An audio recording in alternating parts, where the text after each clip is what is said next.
आज के वीडियो में मैं आप लोगों को पढ़ाऊंगा सब्स्टिट्यूशन रिएक्शन क्या है, सब्स्टिट्यूशन रिएक्शन के कितने टाइप्स हैं मैं बताऊंगा, which are most important in the organic और for any mechanism doing those who are student doing mechanism most important. अब देखो सब्स्टिट्यूशन रिएक्शन तीन टाइप के होते हैं। SN1 सबको पता है, SN2 पता है, पर अब देखो एक और भी है, this is SNI। SNI generally कोई टीचर्स नहीं पढ़ाते हैं 12 में, पर इस SNI को हम पढ़ेंगे। इसका भी एक मैं बात बताऊंगा, SNI पढ़ने का रीज़न क्या है। वो हेलो एल्केन चैप्टर में एक रिएक्शन है SNI रिएक्शन, पर उसे मेंशन नहीं किया है, पर उसे छुपा के दिया है, तो इसलिए हम SNI पढ़ेंगे। इसका नाम क्या है? अब देखो SN1 मतलब इसका नाम होगा न्यूक्लियोफिलिक। सब्स्टिट्यूशन का नाम पहले से नहीं स्टार्ट होगा, न्यूक्लियोफिलिक। अब आएगा सब्स्टिट्यूशन। 1 का मतलब यूनिमोलिकुलर, मैंने मोलर लिख लिया, मोलिकुलर रिएक्शन। ओके, तो 1 का मतलब यूनि, तो इसकी ही तरह इसका नाम भी होगा न्यूक्लियोफिलिक सब्स्टिट्यूशन बाइमोलिकुलर, मतलब नॉट डाई, यहाँ बाय लिखना पड़ेगा, बाइमोलिकुलर रिएक्शन। एंड इसी ही तरह इसका भी नाम होगा nucleophilic substitution intramolecular reaction. Intra not inter. Inter का मतलब क्या है? इंटर का मतलब है बाहर के सिस्टम के साथ अंदर वाले सिस्टम का कंपटीशन। जैसे कि स्कूल में गेम्स का कंपटीशन होता है ना, inter school competition. Inter school competition का मतलब हमारे स्कूल के साथ अगर बाहर वाले स्कूल के स्टूडेंट के साथ अगर मैच हुआ, क्रिकेट मैच और फुटबॉल मैच और anything, then we can call it as a inter, not intra. Inter school competition. अगर इंट्रा स्कूल है, इंट्रा स्कूल का मतलब है मेर एक स्कूल है, उसके अंदर एक स्कूल है, उसी के अंदर एक टीम उस स्कूल में ही पढ़ता है, दूसरा टीम भी उसी स्कूल में पढ़ता है। अगर उन दोनों के बीच में मैच हो जाए उसे हम इंट्रा बोलते हैं। मतलब अंदर के सिस्टम वाले थिंग को हम इंट्रा बोलते हैं। मतलब एक रिएक्शन होगा जो चेंज होगा, सब्स्टिट्यूशन होगा, उसके अंदर ही होगा, कोई बाहर से कुछ नहीं होने वाला। Okay, this is inside internal and this is outside, which is also known as external और internal तो सबको ही पता होगा। ओके, अब इस वीडियो में मैं स्पेसिफिकली SN1 पढ़ाऊंगा। SN1 अगर समझ लिया तो SNI और SN2 भी समझ जाओगे। Just only think keywords will be change. अब देखो SNI न्यूक्लियोफिलिक सब्स्टिट्यूशन, न्यूक्लियोफिलिक नहीं, न्यूक्लियोफिलिक सब्स्टिट्यूशन यूनिमोलिकुलर रिएक्शन। अब देखो की पॉइंट वन लिख लो, फॉलोज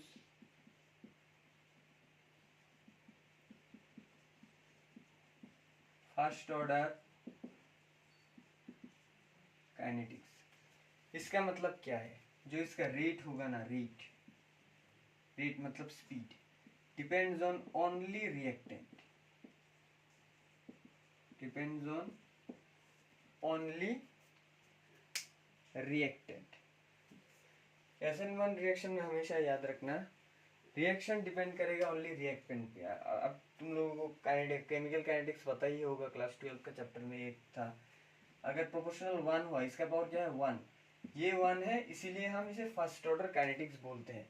अगर यहाँ कुछ और के ऊपर भी डिपेंडेंट होता तो उसके पावर मिलके वो कुछ चेंज होता, मतलब फास्ट नहीं होता। पर in this SN1 reaction, SN का यहाँ 1 होने का मतलब ही है रेट इज 1, मतलब depends on 1 substance only, that is reactant. Okay okay fine, मैं समझा दूंगा ये क्या है। अब देखो सेकंड पॉइंट लिख लो, रीअरेंजमेंट मस्ट occurs, रीअरेंजमेंट का मतलब क्या है? मैंने जो हाइड्रेट शिफ्ट बोला, मिथाइल शिफ्ट, वो होता है ना रिंग एक्सपेंशन, वो रीअरेंजमेंट होता है। जो पहला जो मैंने उस मार्कोनी को प्रॉब्लम पढ़ाया था कि पहले जो 2 डिग्री था वो 3 डिग्री में कन्वर्ट हो गया by rearrangement, by hydrate shift we will proceed the next. तो रीअरेंजमेंट हो सकता है। Okay fine. Rearrangement occurs for stabilize the C+ का मतलब कार्बोकेटाइन। अब 3 नंबर पॉइंट देखो, अगर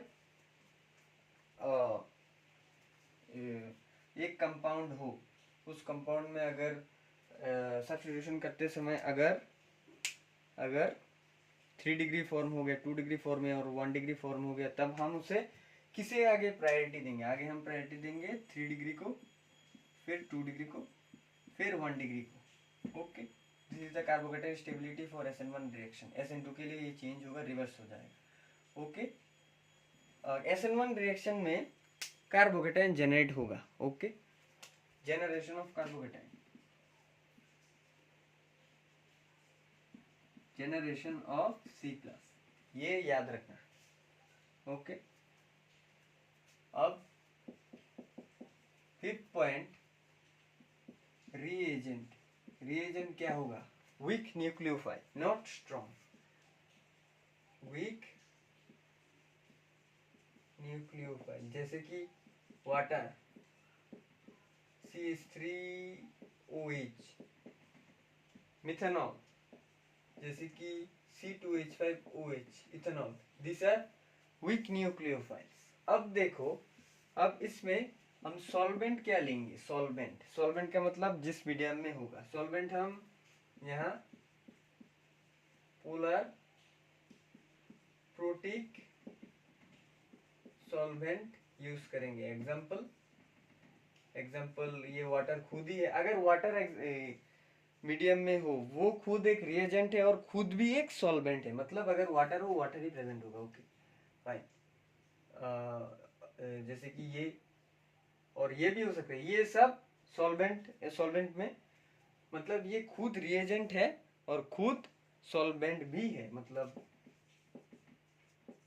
ये लिख लो, C2H5 लिख लो, मतलब सेम। ओके, अब देखो इन सब का मतलब क्या है? इन सब का मतलब क्या है? अब देखो, एक और पॉइंट लिख लो, size of leaving group. Size of leaving group के ऊपर डिपेंड करता है, मतलब जिस लिविंग ग्रुप का साइज बड़ा होगा वो ज्यादा पहले निकलेगा। अब देखो, अब मैं समझाने वाला हूँ, लिख लिया, अब मैं मिटाने वाला हूँ। Okay fine. Most important concept, polar protic क्या है, पोलर क्या है, सब समझा दूंगा। Okay okay fine. Let's take an example.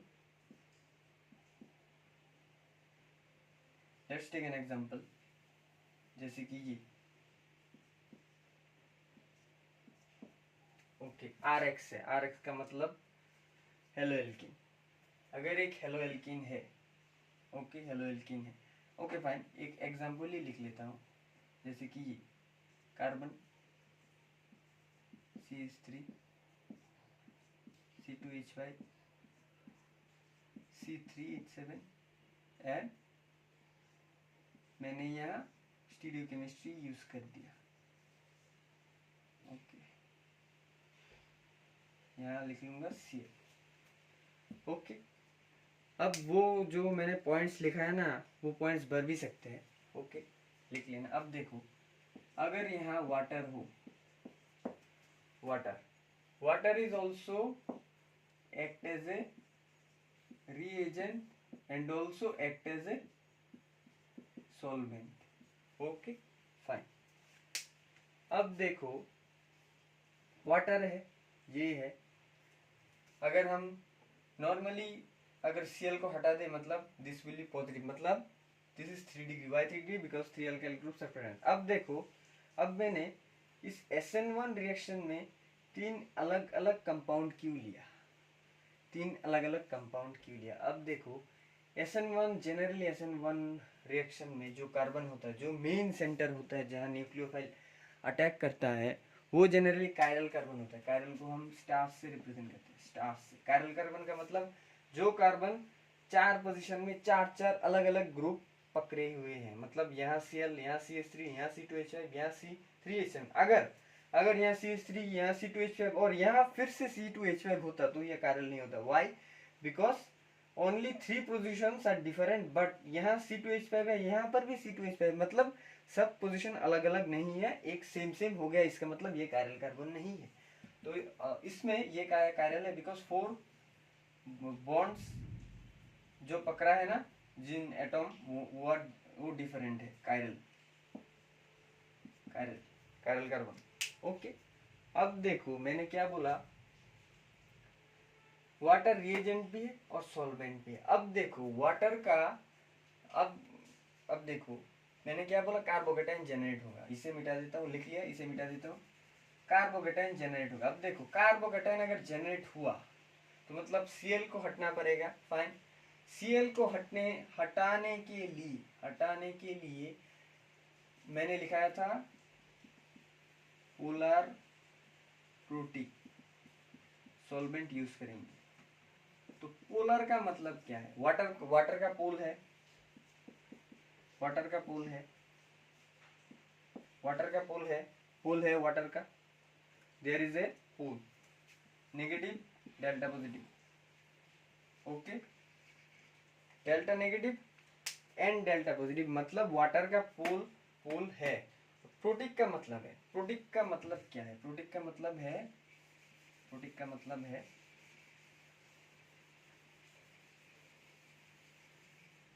Protic का मतलब है प्रोटॉन, समझ ले। पोलर का मतलब है पोल क्रिएट करेगा, पोल क्रिएट करेगा। पोल क्रिएट का मतलब समझ में आएगा, partially negative charge and partially positive. अब देखो अगर ये रिएजेंट और सॉल्वेंट हम जो यूज करने वाले हैं, अगर ये दूसरा रिएजेंट होता, अगर उस सॉल्वेंट के साथ मिक्सचर भी हो जाता, पर उस सॉल्वेंट ने उस रिएजेंट को चेंज करके माने पोलरिटी बढ़ा देता। अब देखो ये जो Cl है ना, ये जो कार्बन और Cl के बीच में जो बॉन्ड होता है, अगर हम पोलर सॉल्वेंट यूज करते हैं तो इन दोनों के बीच में जो बॉन्ड होता है ना, उसे वीक कर देते हैं, वीक कर देने का मतलब क्या है? टूट जाना। टूट जाने के बाद हमें क्या मिलेगा? C+। टूट जाने के बाद हमें क्या मिलेगा? C+। पोलर हम यूज क्यों करें? पोलर हम यूज करें, ये इन दोनों के बीच का जो बॉन्ड है वो वीक कर दे, अभी नहीं तोड़ेगा, ओनली वीक करेगा, मतलब 10% स्टेबिलिटी है इस बॉन्ड में, अगर थोड़ा ऐसा करो तो टूट जाएगा। अब देखो वीक बना दिया। अब प्रोटिक का रोल क्या है? प्रोटिक का रोल है, अब देखो प्रोटिक लेने से क्या होगा? प्रोटिक लेने से ये जो बॉन्ड है, ये बॉन्ड को पूरा तोड़ ही देगा, इस बॉन्ड को पूरा तोड़ ही देगा। तोड़ने के बाद अब देखो Cl बाहर निकलेगा एज ए Cl-। अब देखो इस Cl- को, ये जो वाटर है ना प्रोटिक, वाटर में H+ है, हम पार्शियली चार्ज लेते हैं, देख लिया। अब देखो वाटर जो है ना, वाटर क्या करेगा, यहाँ कीज बना लेगा, कीज टाइप बना लेगा, अब देखो positive charge negative charge, positive charge negative charge, positive charge, या two negative charge, positive charge, negative charge. यहाँ एक कीज टाइप बना लेगा, कीज टाइप बना के इसे पकड़ के रखेगा। अगर इसे नहीं पकड़ा तो ये कार्बोकेटाइन नहीं बन सकता। हमने SN1 का क्राइटेरिया में पढ़ा है, कार्बोकेटाइन फॉर्म हो सकता हो, मतलब होएगा, मतलब कार्बोकेटाइन फॉर्मेशन होगा। तो होने के लिए इसे पकड़ने के लिए कुछ चाहिए, इसलिए हम पोलर प्रोटिक सॉल्वेंट यूज करेंगे। पोलर का मतलब क्या है? पोलर का मतलब है उन कार्बन और जो बाहर निकलेगा उसके बीच पे बॉन्ड को वीक करेगा, वीक नॉट तोड़ेगा, अभी नहीं तोड़ सकता है। There is some criteria, criteria is this, अगर प्रोटिक हुआ, प्रोटिक होने के बाद ये निकल ही जाएगा, निकल जाने के बाद उसे फोर्स करके पकड़ के रखेगा। और cage like structure, cage like structure, okay, cage like structure, cage like structure बनने के बाद अब देखो ये क्या क्या बनेगा, अगर सीएल यहाँ निकल गया, अगर इससे सीएल निकल गया मतलब दिस इज 3। अब इसे हम थोड़ा सुंदर रिप्रेजेंट करके लिखेंगे, C2H5 और यह C3H7। अब देखो हमने इसे ऐसे क्यों लिखा है, अब देखो दिस इज 3 डिग्री। अब देखो इसका हाइब्रिडाइजेशन सबको पता है, sp2 हाइब्रिडाइज, sp2 हाइब्रिडाइज का मतलब प्लेनर, प्लेन, प्लेन में है, मतलब this is in one plane, एक प्लेन में है, मतलब एक ही प्लेन में एकदम स्लीपी पोजीशन में है। ये 2D है, मतलब ऊपर से दिख रहा हो, पर नीचे से दिखने से ये ऐसा प्लेन है, प्लेन रहेगा, ओके, प्लेन, ओके। अब देखो अगर ये sp2 हाइब्रिडाइज्ड है, sp2 हाइब्रिडाइज्ड, ये कार्बोकेटन क्यों जनरेट हुआ, बिकॉज Cl को फोर्स किया बाहर निकलने के लिए, ये पोलर प्रोटिक का जो पोर्शन है, प्रोटिक का पोर्शन ने फोर्स किया उसे निकालने में, और बॉन्ड को वीक किसने किया है, इसने, पोलर ने। पोलर का मतलब डाइलेक्ट्रिक प्रॉपर्टी, पोलर का मतलब इसका डाइलेक्ट्रिक प्रॉपर्टी है, डाइलेक्ट्रिक प्रॉपर्टी, डाइलेक्ट्रिक प्रॉपर्टी का मतलब जो दो एटम के बीच पे जो बॉन्ड होता है उसे कम कर दे, मतलब इलेक्ट्रोस्टैटिक फोर्स को कम कर दे। इलेक्ट्रोस्टैटिक फोर्स का मतलब ये जो मिलके ही तो ये बॉन्ड बना है ना, फिजिक्स में तो बना है ना, ओके। अब देखो ओके, अब न्यूक्लियोफाइल क्या है, ये वाटर, ये वाटर, वाटर वो कंटेन्स 2 लोन पेयर। अब देखो एक लोन पे एक वाटर मॉलिक्यूल जाके ऊपर से अटैक करेगा, ऊपर से मतलब ऊपर से, ये देखो ऊपर से, पॉजिटिव यहाँ है, ऊपर से forward attack, this is forward attack, okay fine, समझ लिया। अब बैकवर्ड अटैक भी हो सकते हैं, एक पॉसिबिलिटी ये है, और बैकवर्ड अटैक मतलब नीचे से अटैक होगा, सेकंड पॉसिबिलिटी। अब देखो एक और वाटर मॉलिक्यूल है, लोन पेयर है, नीचे से अटैक करें, नीचे से, हम ऊपर से दिख रहे हैं ये कंपाउंड, इसे इमेजिन करो, ऊपर से फॉरवर्ड अटैक, नीचे से backward attack, one will be backward attack. मतलब अगर फॉरवर्ड अटैक किया मतलब एक प्रोडक्ट फॉर्म हो गया, और दूसरा जो कार्बोकेटाइन फॉर्म होगा उसमें बैकवर्ड अटैक होगा, मतलब जो न्यूक्लियोफाइल है वो बैक साइड में लगेगा, मतलब देयर विल बी 2 प्रोडक्ट। अब देखो लिख लिया, ओके मिटा रहा हूँ, ओके, इंटरेस्टिंग टॉपिक है, ओके, समझ लिया तो आप खुद कर सकते हैं, बहुत इंपॉर्टेंट इंटरेस्टिंग टॉपिक है, ओके फाइन। अब देखो कार्बोकेटाइन जनरेट हुआ, C3 C2H5 positive charge, and this is the plane which is sp2 hybridized। अगर एक पॉसिबिलिटी, अगर वाटर लोन पेयर से फॉरवर्ड अटैक करे, फॉरवर्ड, और एक पॉसिबिलिटी अगर वाटर बैकवर्ड अटैक करे, बैकवर्ड मतलब पीछे से, तो 2 प्रोडक्ट फॉर्म होगा, एक प्रोडक्ट होगा। अब देखो ये Cl कहाँ था, सामने, अगर ये Cl सामने था, अगर फॉरवर्ड अटैक हुआ तो CH3 C2H5 C3H7 ये फॉरवर्ड के लिए जोड़ जाएगा, ओके। ये क्या है, ये बॉन्ड है, इसे देख के कंफ्यूज मत हो जाना, ये सामने से घुसा है, ये देखो सामने से, this is solid line, wagers projection, solid line, okay. और दूसरा है जो बैकवर्ड। बैकवर्ड का मतलब पीछे से, मतलब इसका कॉन्फ़िगरेशन घूम जाएगा। अब देखो कॉन्फ़िगरेशन घूमने से ऊपर यहाँ C3 होगा, C3 होगा, यहाँ C2H5 होगा, यहाँ C3H7 होगा, और यहाँ डैश पोजीशन में जो पीछे से अटैक हुआ वो ये होगा, और इसके ऊपर positive charge. Why positive charge? Because if oxygen carries 3 bond in its head, then oxygen contain plus charge on its head। अब देखो इसे स्टेबलाइज करने के लिए ये इसे छोड़ देगा एज H+। क्यों छोड़ दिया? बिकॉज ये जो बॉन्ड था ना, ये H+ क्यों हुआ? अब देखो ये बॉन्ड यहाँ पर गिर गया, मतलब इससे भी ये इसने ले लिया, मतलब this will be positive and removes as H+। This is known as acidic hydrogen, मैंने पढ़ाया था।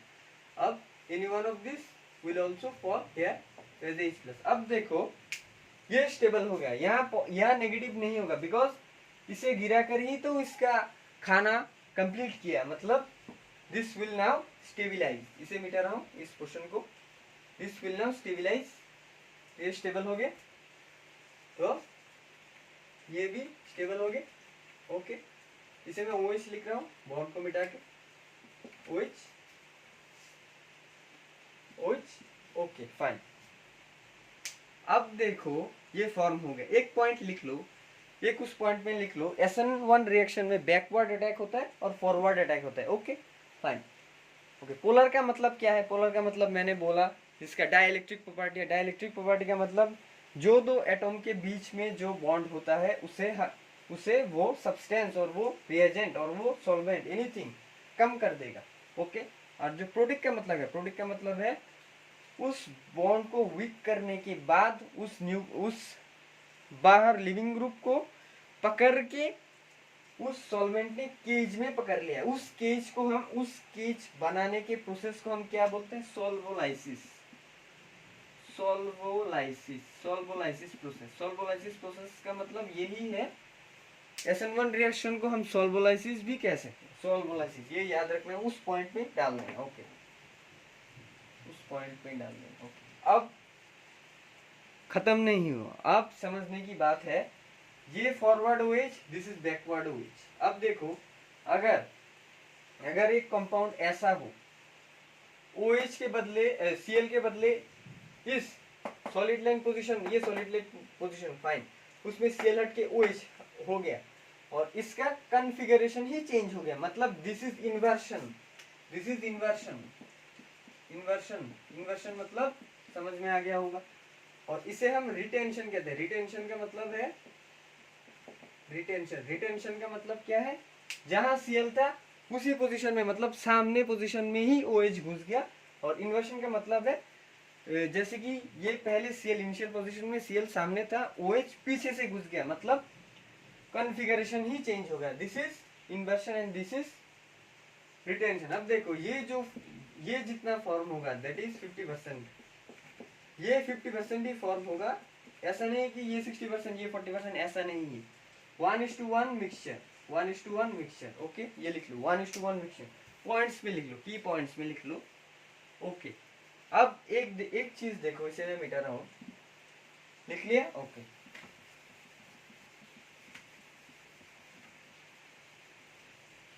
अब एक चीज दिखा रहा हूँ।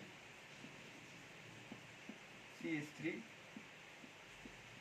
C2H5, C3H7, OH, CH3, C2H5, C3H7, पीछे से OH। अब देखो ये सामने OH है, ये पीछे OH है, मतलब कॉन्फ़िगरेशन चेंज होगा। अगर हम यहाँ मिरर रख दे, मिरर रखने के बाद क्या होगा? अगर इसे ये कंपाउंड मिरर के सामने खड़ा हो गया तो क्या होगा? तो इसका उल्टा हम दिखेंगे।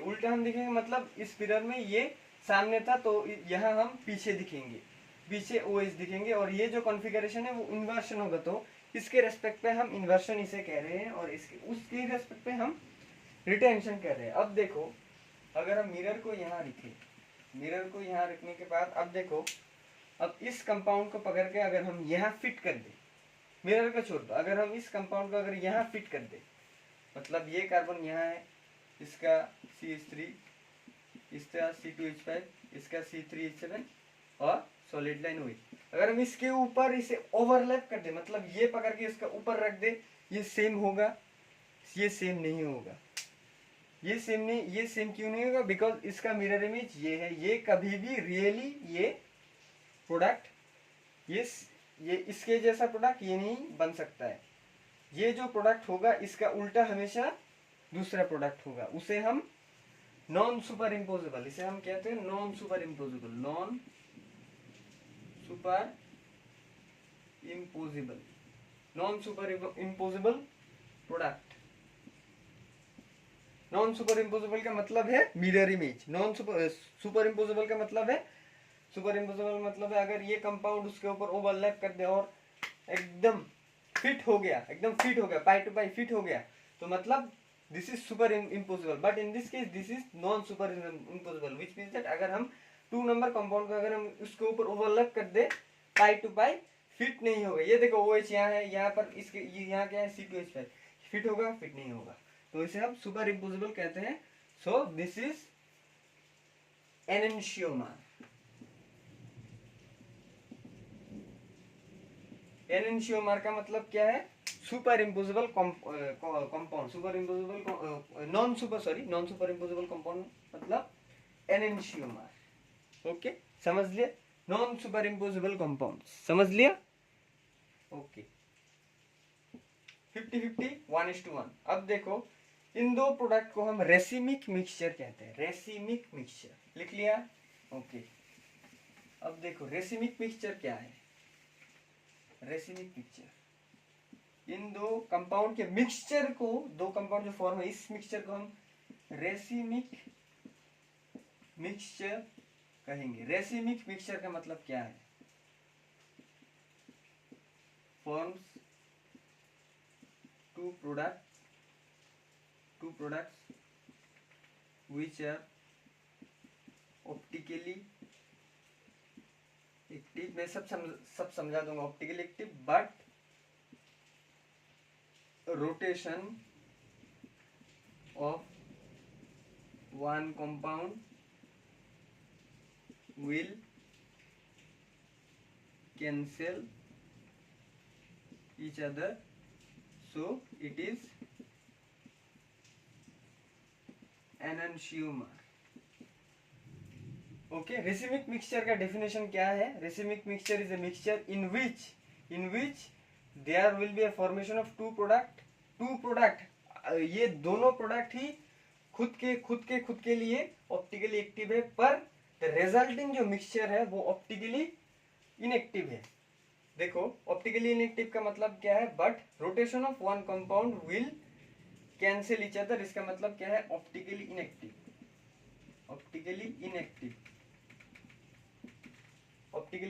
And so it is known as enantiomer. अब देखो, मैंने इसके एग्जांपल दिखाता हूँ। जैसे कि ये अभी बनाया था CH3 C2H5 C3H7 और आगे से OH। अब देखो, पीछे से OH C3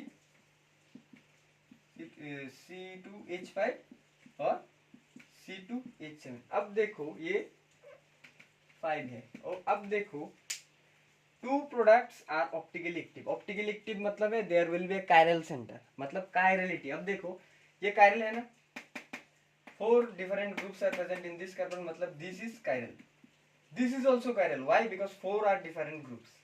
अब देखो, जो टू प्रोडक्ट फॉर्म हुआ है ना, जो टू प्रोडक्ट फॉर्म हुआ है 1 2, जो टू प्रोडक्ट फॉर्म हुआ है वो दो ऑप्टिकली एक्टिव, मतलब कायरल कार्बन प्रेजेंट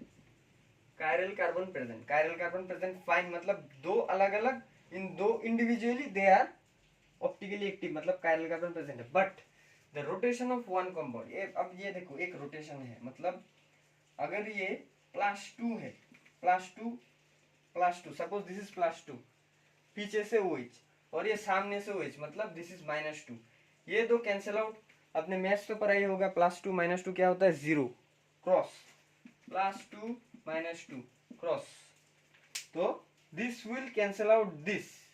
ये देखो, but the rotation of one compound, एक compound will cancel each other, नहीं अदर वन, अदर वन इसका जो रोटेशन है इससे इसके साथ कैंसिल हो जाएगा। इसका मतलब this mixture are optically inactive. Optically inactive, पहले ये दो इंडिविजुअली ऑप्टिकली एक्टिव था, पर जो मिक्सचर फॉर्म होगा वो ऑप्टिकली इनएक्टिव होगा। So this are known as enantiomer. ये दो मिरर इमेज भी है। तो मिरर इमेज का मतलब है ये जो प्रोडक्ट है individual are optically active but the resulting mixture is optically inactive, so they are known as enantiomer. Enantiomer का मतलब क्या है? Non superimposable. इस कंपाउंड को अगर हम उसके ऊपर मैच करने के लिए फिट कर दे, ये फिट नहीं होगा, बिकॉज एक पीछे है एक आगे है, पूरा रोटेशन ही चेंज हो गया। इसे हम रिटेंशन कहते हैं, इसे हम इन्वर्जन कहते हैं। दो ही फॉर्म होगा 50-50%, पर one rotation cancel out another rotation. Okay, this is the main concept of this SN1. Okay, fine, लिख लिया। Okay, most important concept exam में आएगा एग्जाम में आने का बहुत चांस है। ओके, पोलर का मतलब समझ में आ गया, प्रोटिक का मतलब समझ में आ गया। ओके फाइन, तो कुछ एग्जाम्पल लिख लेता हूं। ये कायरल ही होगा, ये कोई बात नहीं है। यहाँ एकायरल मतलब अगर यहाँ CH3 है, यहाँ CH3 हो भी सकता है, और यहाँ कुछ और भी हो सकता है, और बड़ा ग्रुप यहाँ C ऐसा भी हो सकता है। ओके, और नॉर्मल रिप्रेजेंटेशन से मैं दिखाता हूँ। Cl,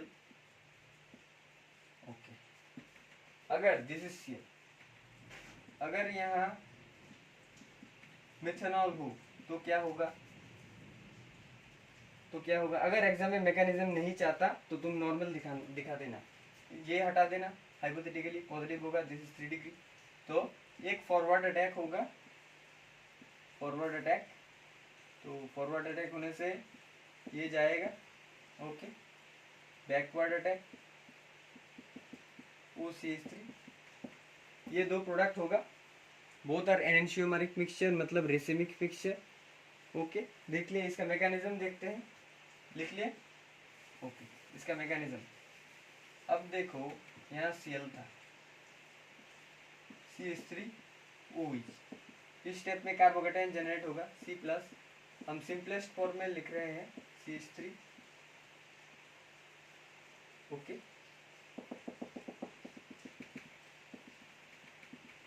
दिस इज sp2 हाइब्रिडाइज्ड, मतलब प्लेनर, मतलब प्लेन में है, फॉरवर्ड अटैक हो सकता है, possible, backward attack is also possible. Okay, तो ये CH3 इसका लोन पेयर है, दो लोन पेयर कंटेन्स, दो लोन पेयर वाटर की तरह। एक लोन पेयर जाके, एक मॉलिक्यूल जाके यहाँ पर अटैक करेगा, दूसरा मॉलिक्यूल जाके नीचे से अटैक करेगा। ओके, तो दो प्रोडक्ट फॉर्म करेगा। दिस इज एक सामने से OH CH3, there will be positive, why positive, because मैंने बोला था ऑक्सीजन अगर 3 बॉन्ड कर दे तो उसके ऊपर 3 पॉजिटिव चार्ज होगा। Second product is this, second product होगा इन्वर्शन,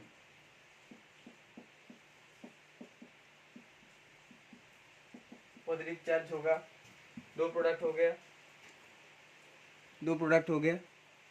ओके, अब इसे स्टेबलाइज करने के लिए हाइड्रोजन को गिराएगा। हाइड्रोजन का ही टेंडेंसी है एज H+ रिलीज होने का, CH3 का कोई टेंडेंसी नहीं होता है, ये याद रखना। This should be kept in mind. देखो, ये गिराएगा, ये एज H+ रिलीज होगा, ये एज H+ रिलीज होगा। ओके फाइन, ये मिटा रहा हूँ। तो ये OCH3 प्लस पीछे से OCH3, 50% फॉर्म होगा। Okay, this is retention.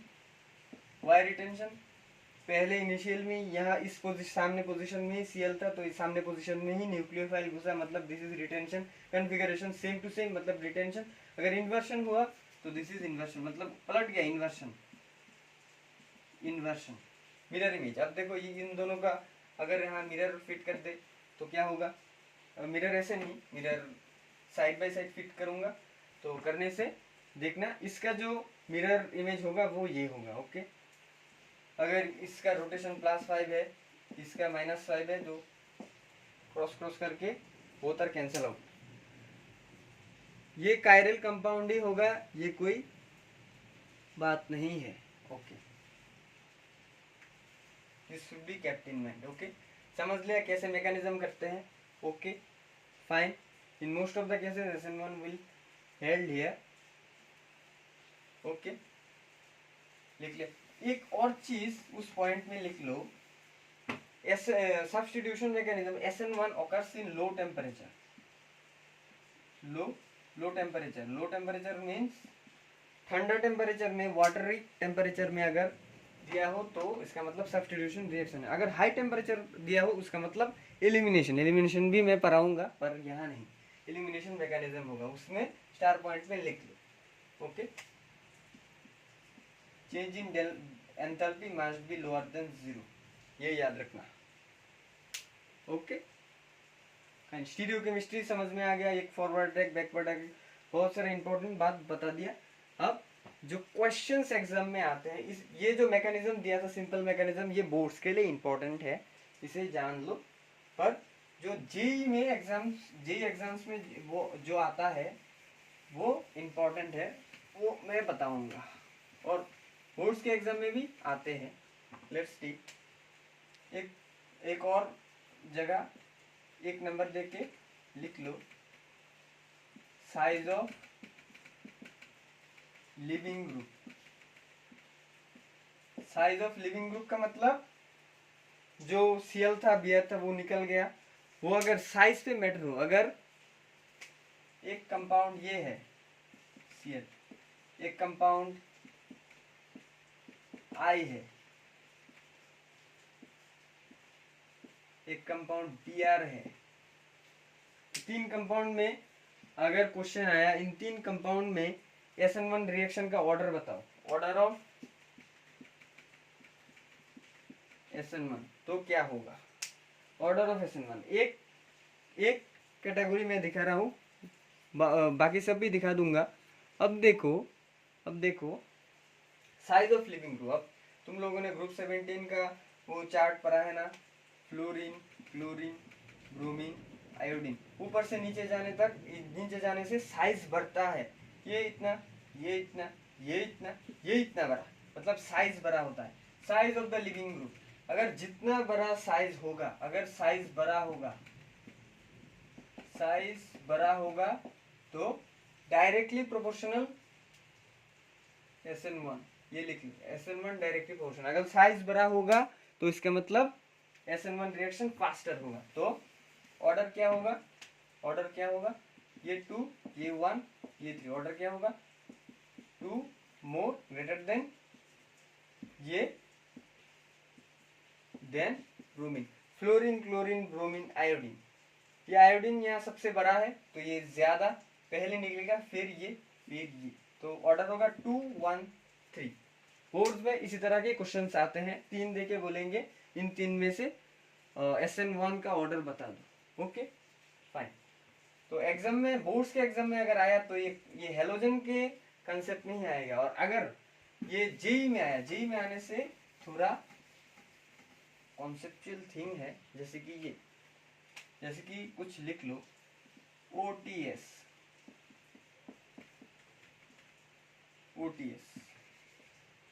ये एक लिविंग ग्रुप है, टोसाइलेट, OMS, मेसाइलेट, Me, फिर OBS,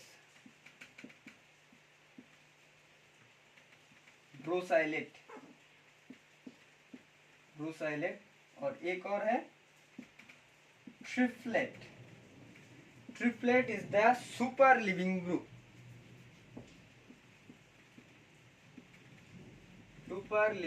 और ये जो है वो बेस्ट है, बेस्ट से भी क्या है, सुपर।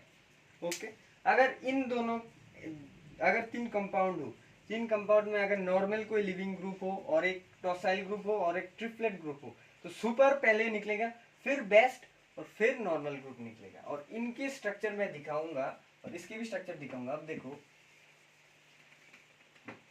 टॉसाइल का ग्रुप क्या है, ये है ओके, टॉसाइल का ग्रुप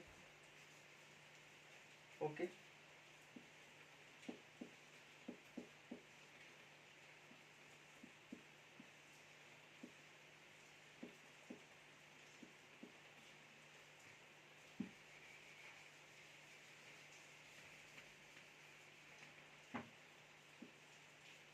अब देखो पैरा पोजीशन पे ही CH3 घुसेगा, यहाँ कुछ और पोजीशन पे नहीं होगा।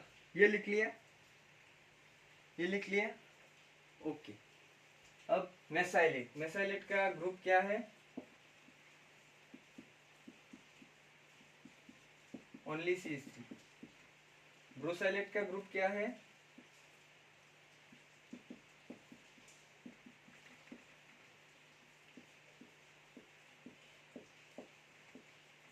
ओके लिख लिया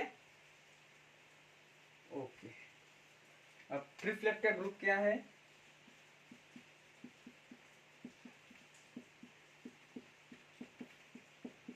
तीन F, ये लिख लो।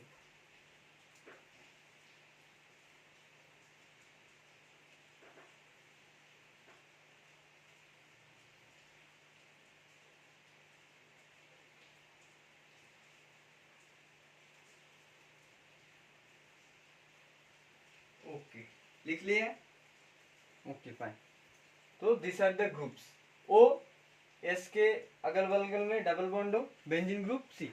पैरा पोजीशन में, पैरा पोजीशन पे ही ये ब्रोमीन और CH3 होगा, ये याद रखना ओके। अब देखो लिख लिया ओके। अब देखो जैसे कि एक कंपाउंड है, जैसे कि एक कंपाउंड है,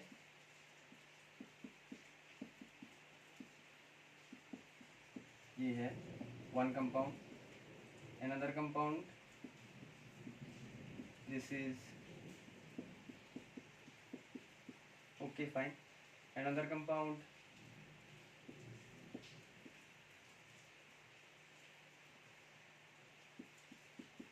okay, तीन कंपाउंड है, तीन कंपाउंड है। अब देखो दिस इज ट्रिपलेट, ट्रिपलेट मैंने क्या कहा था, सुपर, मतलब जो कोई भी होगा वो ही उस सबसे स्ट्रॉन्ग ये ही होगा, मतलब ये पहले ही होगा, आग बंद करके ये आगे दे देना। अब इन दोनों में से कौन सा होगा, मैंने बोला था सुपर के बाद बेस्ट आएगा, ये कौन सा ग्रुप है, mesylate group. Then one after by completing this, then जो आएगा वो लास्ट में जाएगा। एग्जाम्स में ये सभी आते हैं। अब देखो ये सभी आते हैं। अब देखो ये सुपर क्यू है, ये सुपर क्यू है। अब देखो अगर सपोज अगर ये यहाँ से निकल गया, सपोज करो अगर ये यहाँ से निकल गया तो इसके ओ के ऊपर क्या चार्ज आएगा, नेगेटिव। ये नेगेटिव जाके यहाँ रेजोनेंस करेगा, ये यहाँ जाएगा, ये फिर से आएगा ओके, फिर से आएगा, फिर यहाँ जाएगा, फिर आएगा, और ये रेजोनेंस और भी एक्सटेंड होगा बिकॉज यहाँ पर तीन सुपर इलेक्ट्रोनेगेटिव ग्रुप है, मतलब तीन खींचने वाले ग्रुप, मतलब इसलिए ये सुपर है, सुपर। और OTS OBS में ये सुपर नहीं हो सकता बिकॉज अगर ये निकल गया negative charge only goes hair, but here will be A pushing group. किसी कुछ रीजन की वजह से ये बेस्ट लिविंग ग्रुप है, पर सुपर ग्रुप क्यों है, सुपर ग्रुप क्यों है, triplet, this group is known as triplet group, triplet group because there is an extent of resonance because of the presence of 3 electronegative fluorine group, इसलिए ये super है okay. तो एक category ये था। एग्जाम में कभी भी OTS और OBS के बीच में कोई कंपैरिजन नहीं देने वाला है, मतलब अगर एक कंपाउंड था जिसके अंदर OTS है और दूसरा कंपाउंड में जिसके अंदर OBS है, ऐसा नहीं देगा, हमेशा देगा ट्रिपलेट के साथ कोई OTS OBS और जो भी है, और एक नॉर्मल केस और नॉन ऑफ दिस और कुछ भी, और उससे भी घटिया कोई चीज देगा तो तुम्हें इसे प्रोसीड करना है। ये this is for JEE, JIT जी ट्रिपलेट, लिख लिया। Okay, most important case. Okay, ये था एक कैटेगरी। दूसरा कैटेगरी है carbocation stability. Carbocation stability, carbocation stability जैसे कि पहले भी बताया था, जैसे कि ये हो,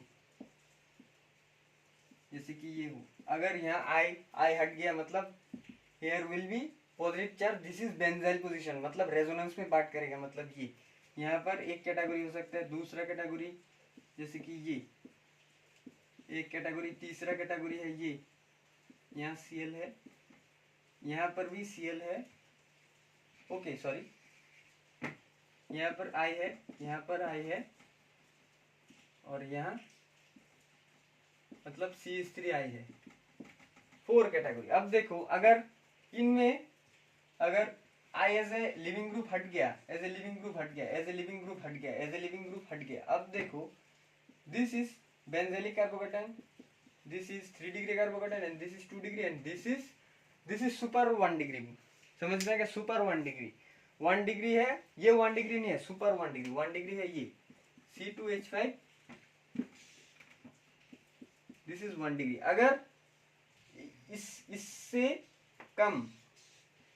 इससे कम भी हुआ ना, ये भी 1 डिग्री। अगर उसी एक ही कार्बन है, अगर उसके ऊपर 1 डिग्री हुआ मतलब पॉजिटिव हुआ, तो उसे हम सुपर कार्बोकैटायन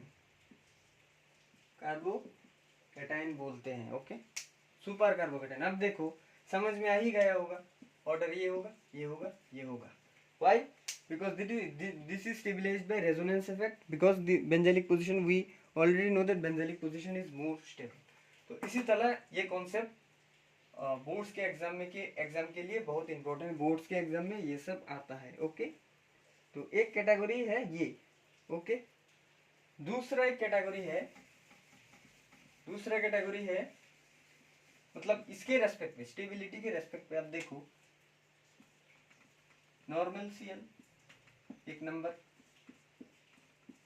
1 2 नंबर,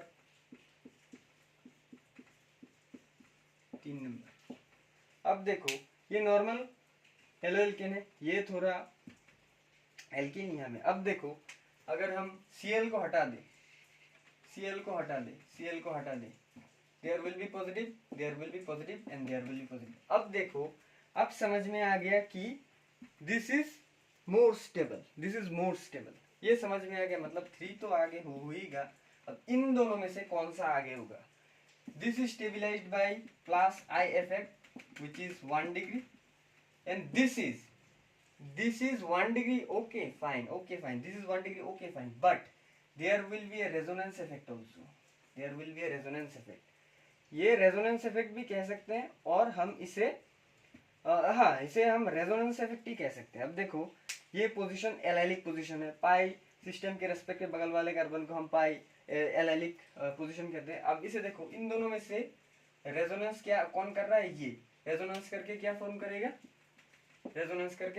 मतलब ये देयर विल बी स्टेबिलिटी। सो 3 के बाद 2 आएगा, फिर 1 आएगा, बिकॉज इंडक्टिव इफेक्ट इसमें ओनली इंडक्टिव इफेक्ट ही लग रहा है। एक चीज याद रखना, इंडक्टिव इफेक्ट इज लेस क्या बोलते हैं, मतलब कम प्रायोरिटी में आने वाला एक इफेक्ट है इंडक्टिव इफेक्ट। तो इंडक्टिव इफेक्ट होने के बाद ये 1 डिग्री ही है, मतलब 1 डिग्री तो तुम्हें पता ही होगा क्या है। अगर यह इंडक्टिव इफेक्ट होता जैसे कि ये 3 डिग्री इंडक्टिव इफेक्ट, तो हम ऑर्डर क्या लेते हैं? 3 के बाद 1 फिर 2।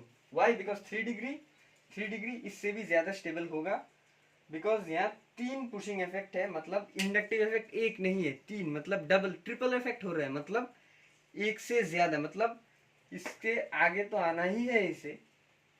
ओके, समझ लिया।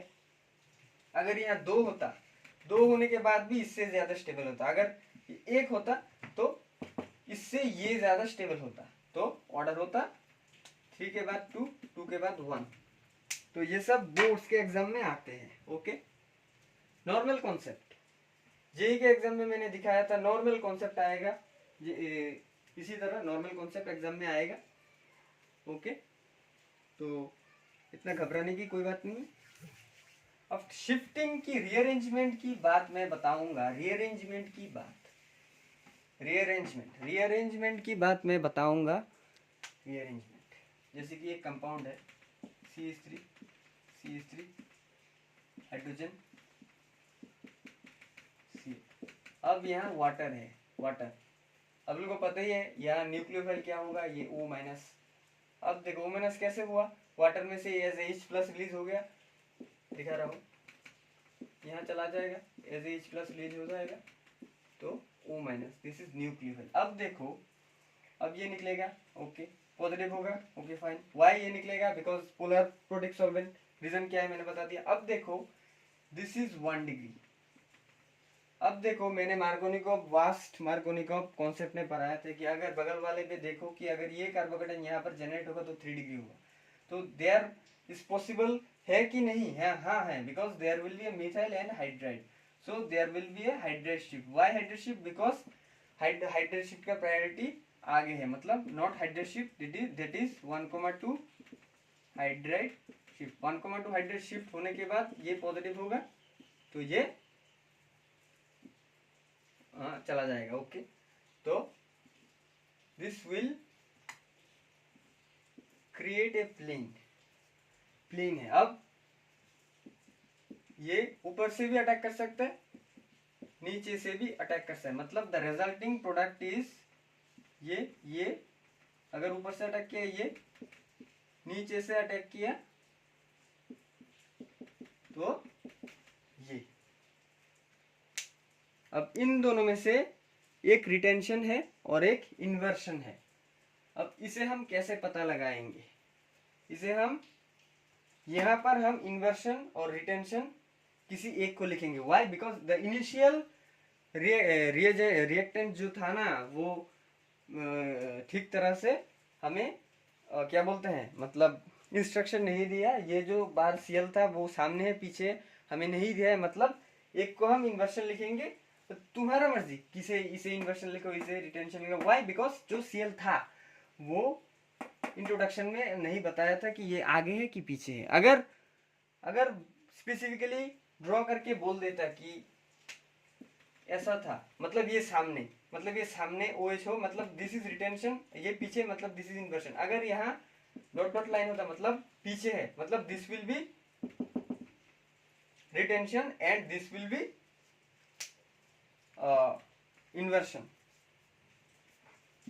तो उसे हम रिटेंशन अगर होता तो OH यहाँ होता, इन्वर्शन अगर होता तो यहाँ होता।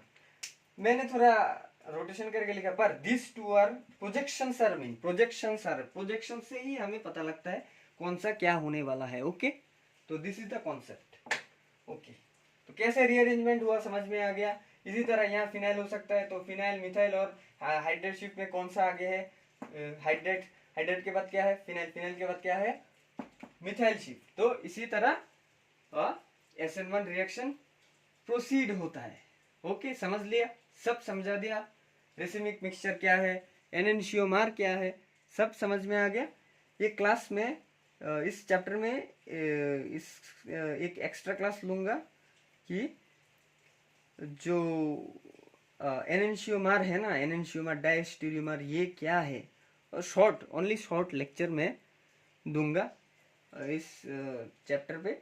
थोड़ा vast explanation we will study in the stereochemistry chapter, in the जो क्लास 11 का जो चैप्टर है। एनेंशियोमर का समझ में आ गया ना, जो नॉन सुपर इम्पोजिबल है, नॉन सुपर इम्पोजिबल अब तक के लिए समझ लेना। जो मिरर इमेज होगा, जो दो कंपाउंड एक दूसरे ईच अदर के लिए मिरर इमेज होगा, वो enantiomers. Why enantiomers, because one rotation, one compound rotation will cancel out another compound's rotation, so this is known as enantiomer. okay, rotation cancel हुआ मतलब this both are two mirror image, इसलिए तो cancel हुआ ना। मतलब अगर cancel out हुआ मतलब दिस कार्बन इज एकायरल, एकायरल मतलब ऑप्टिकली इनेक्टिव जो है ना, ऑप्टिकली इनेक्टिव क्या है, ऑप्टिकली इनेक्टिव कहाँ से आया, वो भी मैं उस लेक्चर में बता दूंगा जो क्लास 11th में होता है स्टीरियो केमिस्ट्री में। ऑप्टिकली एक्टिव अब तक के लिए ये समझ लो, क्लास 12 में पढ़ते हो तो ऑप्टिकली एक्टिव क्या है, ऑप्टिकली इनेक्टिव क्या है, तो ये लोग तो तुम समझ गए ही होगे पहले। Okay, so that much for today, thank you.